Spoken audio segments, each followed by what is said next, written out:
En vivo. Regresamos.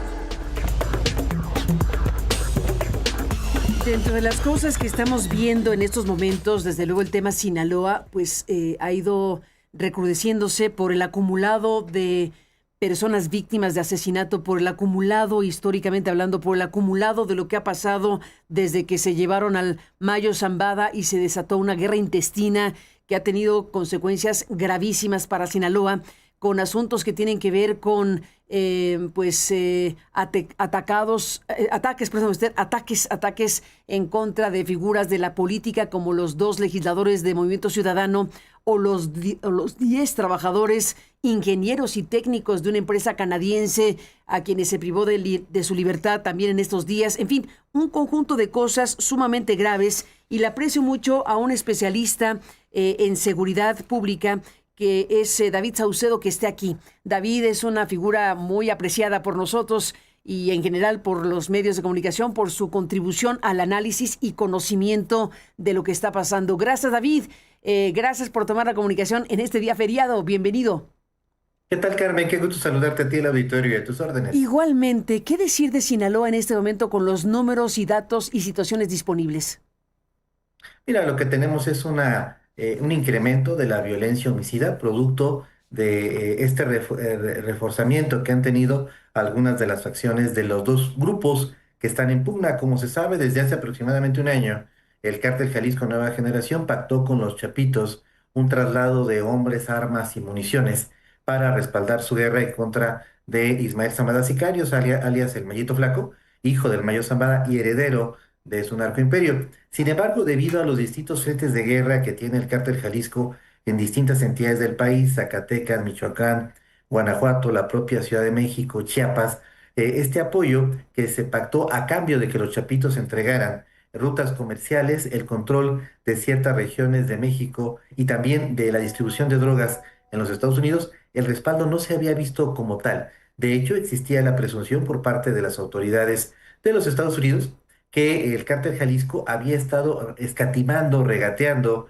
entregando a contagotas el respaldo a el grupo de los Chapitos. Quien más se beneficia de esta guerra civil al interior del cártel de Sinaloa, pues es Nemesio Ceguera, alias El Mecho. Sin embargo, desde hace unos 3, 4 meses, cuando menos, se aprecia un incremento de la violencia, ya no solo en los polígonos en donde esta ocurría, en Mazatlán y en Culiacán, sino en otras regiones de Sinaloa, sobre todo la zona sur, pero también en otras regiones del vasto narcoimperio del cártel de Sinaloa. Es decir, los chapitos pareciera que están en una contraofensiva en contra del grupo del Mayo Zambada. Lo cierto es que de acuerdo con evaluaciones del gobierno federal y también de los Estados Unidos, en esta guerra intestina del cártel de Sinaloa, quienes iban ganando la batalla eran los integrantes el grupo del Mayo Zambada. Los chapitos recibieron refuerzos y ahora vemos una contraofensiva para tratar de recuperar algunos territorios que habían perdido a manos de Ismael Zambada Sicarios. Sin embargo, también el gobierno federal y el gobierno de los Estados Unidos juegan su parte en esta guerra. Han concentrado la mayor parte de sus detenciones, capturas, decomisos, extradiciones en contra de integrantes de los chapitos. Pareciera que había un interés especial de los norteamericanos para erosionar este grupo en particular. Esto independientemente de que también tenían en custodia al Mayo Zambada y estaban obteniendo información de él para desmantelar a su propio grupo criminal. Ni más ni menos. Y bueno, pues en tu análisis, ¿qué punto harías de revisión sobre el ataque a los legisladores, el componente político o gente de la política en activo que se convierte en víctima? El secretario García Harfuch dijo que la hipótesis es que habrían sido los chapitos quienes atacaron. Sí, me parece que la hipótesis que fue perfilando muy a bote pronto Francisco Labastida Ochoa, ex candidato del PRI a la presidencia de la República, ex gobernador de Sinaloa y alguien que se mantiene muy enterado de lo que ocurre en su entidad, parece que es la hipótesis más sólida. Es decir, hay una disputa al interior del municipio de Culiacán por la renovación de la dirigencia del Sindicato de Trabajadores del Ayuntamiento. Había varios candidatos, 2 de ellos declinaron, dando explicaciones inverosímiles acerca de su salida del proceso electoral y quedó una sola candidata que era respaldada por el diputado que lamentablemente sufrió este atentado que le mantiene todavía en terapia intensiva y todavía con un pronóstico de vida reservado. Todo parece indicar que un grupo rival de las dos facciones que están disputándose el control de la actividad delictiva en Sinaloa, en este caso los Chapitos, identificó a esta candidata como alguien que tenía el respaldo del grupo contrario. Y tal y como ocurre en casi todos los niveles de la política de Sinaloa, a nivel municipal, estatal, incluso federal, los dos bandos del cártel de Sinaloa suelen tener candidatos y suelen respaldar a proyectos políticos que al entrar en ruta de colisión empiezan a aplicar esta táctica, perdón, del asesinato político con el objeto de minar las posibilidades de triunfo. Del contrario, hay que recordar que la captura del Mayo Zambada se da en el contexto de una presunta negociación para lo que sería la renovación de la rectoría de la Universidad Autónoma de Sinaloa. Es decir, los dos grupos del Mayo Zambada y de los Chapitos normalmente están disputándose los espacios de poder en el estado de Sinaloa. Y esta disputa por la dirigencia del sindicato de trabajadores habría sido otro escenario de confrontación, en donde los mayos apoyaban a algunos candidatos y los chapitos apoyaban a otro candidato distinto. Parece que ese es el contexto y parece que ese es el fondo del ataque que se da en contra de los dos diputados de MC, aunque el ataque en contra del diputado Sergio, de acuerdo con la narrativa y lo que están construyendo ahorita de hipótesis en el gobierno federal, el diputado Sergio de MC estaba respaldando a la candidata que quedó como planilla única y a su vez los chapitos identificaron que ese proyecto estaba siendo respaldado por el grupo de los mayos. Esto no necesariamente tiene que ser verdad. Sin embargo, esta es la perspectiva que tiene el gobierno federal y parece que en efecto es la impresión que tenían al interior del grupo de los chapitos y por eso lanzaron el ataque en contra de los diputados de MC. Ni más, bueno, ese es un tema importantísimo. Y está el tema de los 10 trabajadores ingenieros y trabajadores técnicos de la minera canadiense. ¿Qué filón es este que puedes analizar? Bueno, las mineras de Canadá desde hace tiempo tienen dos tipos de conexiones con los grupos del crimen organizado, no solo en Sinaloa, sino en otras regiones del país en donde operan. En ocasiones, las mineras canadienses de manera muy pragmática están colaborando con los grupos del narcotráfico y pagando el así llamado derecho de piso. Es decir, para poder realizar su actividad de extracción de mineral, lo que hacen es pagar la cuota en Sinaloa, en Durango, en Guanajuato, en Coahuila, en todas las entidades en donde operan los canadienses, las mineras canadienses, suelen tener esta actitud muy de gran pragmatismo. Y en ocasiones, las mineras contratan a los grupos criminales para contener movimientos ambientalistas, movimientos sociales, incluso para amedrentar a la prensa que pueda hacer denuncias por la depredación al entorno natural o por juicios laborales o por situaciones en donde las empresas tienen algún conflicto con algunos actores sociales de las entidades en las que operan. Hasta el momento no tenemos ninguna información con respecto a cuál de las dos vertientes operó. Estoy seguro en todo caso que los trabajadores secuestrados eran perfectamente inocentes y estaban al margen de las decisiones que tomaron los directivos de las empresas canadienses. Esto que te comento a su vez ya es del conocimiento desde hace tiempo del propio gobierno de Canadá. El gobierno de Canadá ha monitoreado desde hace tiempo que sus empresas han establecido contactos, a veces en términos de amenaza, con los grupos criminales para pagar el derecho de piso y en ocasiones contratándoles como una especie de guardias blancas porfirianas, con el objeto de contener a medios de comunicación, movimientos sociales y movimientos ambientalistas.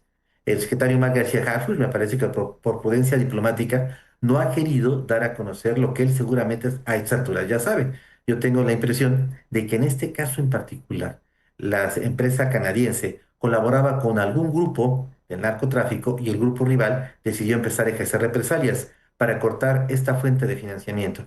Sí, damos por buena la versión de Omar García Harfuch en el sentido de que fueron los chapitos los que secuestraron a los mineros. Entonces, es de suponer que esta minera tenía algún tipo de contacto, vínculo en particular con el grupo del Mayo Zambada. Pues todo por verse, porque al final de cuentas es un conjunto de cosas que tendrían que estarse dilucidando en investigaciones judiciales que algún día de estos tendría que tener México. Dime una cosa, estoy segura que ya revisaste todo lo que tiene que ver con el caso Epstein y lo que ha surgido en estas últimas horas sobre un documento en donde se revisan o se presenta información de denuncias que se realizaron sobre Epstein y presuntas fiestas de este personaje en los Estados Unidos que, como sabemos, pues fue acusado de cosas gravísimas, después apareció muerto en su celda en la cárcel.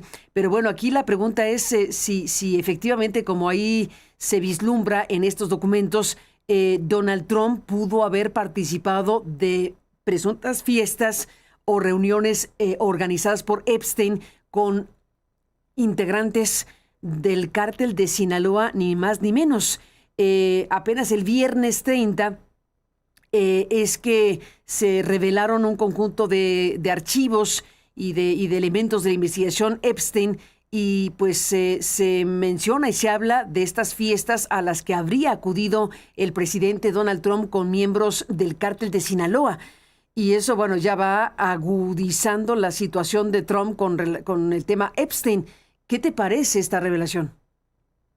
Bueno, me parece evidente que en virtud del pasado judicial de Donald Trump, que como tú sabes fue en su momento acusado por algunas actrices, algunas modelos de tocamientos, acoso, abuso sexual incluso. Me parece que el pasado de Donald Trump casa perfectamente con este modo de vida de Epstein. Y además la élite político-empresarial de los Estados Unidos, un segmento de dicha élite político-empresarial, a pesar de que de manera pública asume posturas muy conservadoras, en ocasiones suelen tener una vida privada de contraste con las posturas que asumen en políticas públicas.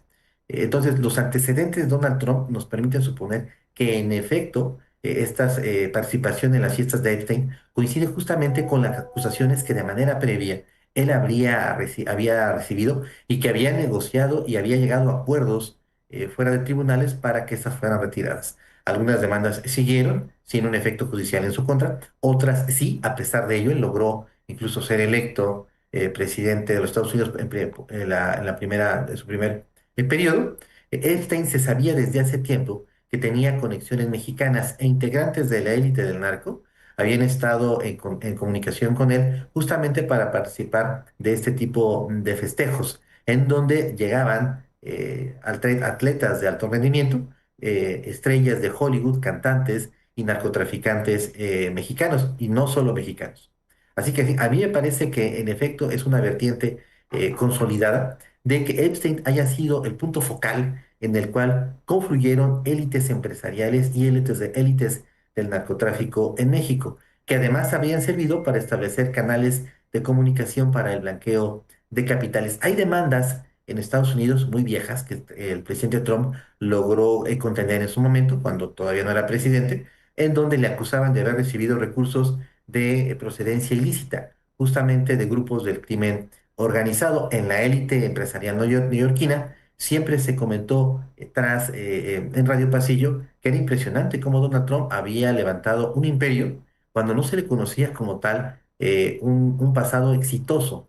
Había acusaciones, señalamientos en el sentido de que había recibido recursos de la mafia italoamericana y también de cárteles mexicanos para financiar sus proyectos empresariales, muchos de ellos lo que fue un absoluto y completo fracaso.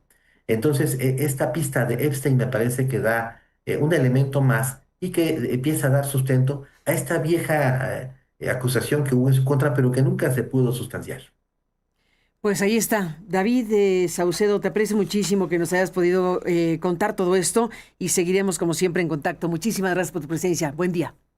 Gracias a ti, Carmen. Te mando un fuerte abrazo. Igualmente, gracias por estar aquí. Y bueno, pues sí, es bastante fuerte lo que se ha revelado en estos últimos días y horas del caso Epstein, este informe que se presentó, bueno, estos archivos que se revelaron desde el viernes pasado, más los que ya se conocían, pero bueno, los archivos de Epstein que se dan bajo esta ley que tiene pues obligación de cumplir la autoridad del Departamento de Justicia. Y bueno, pues estamos hablando que el propio subsecretario de Justicia, Todd Blanche, dijo que el departamento publicaría más de 3 millones de páginas de documentos de esta investigación del caso Epstein y que también publicarían 2,000 videos y 180,000 imágenes. Es lo que dijo en estas declaraciones. Y bueno, pues se dio a conocer lo que se dio a conocer. Se publicaron en el sitio web del Departamento de Justicia y pues están estos miles y miles y miles o millones de páginas de registros en donde se habla de muchísimas cosas, pero pues, bueno, me detuve aquí con la parte que tiene que ver con presuntas fiestas de Epstein, fiestas sexuales a las que habrían acudido integrantes del cártel de Sinaloa o miembros del cártel de Sinaloa. Y según estos archivos revelados, pues se plantea que el presidente Trump en su momento habría estado en una de estas fiestas de Epstein junto con miembros del cártel de Sinaloa.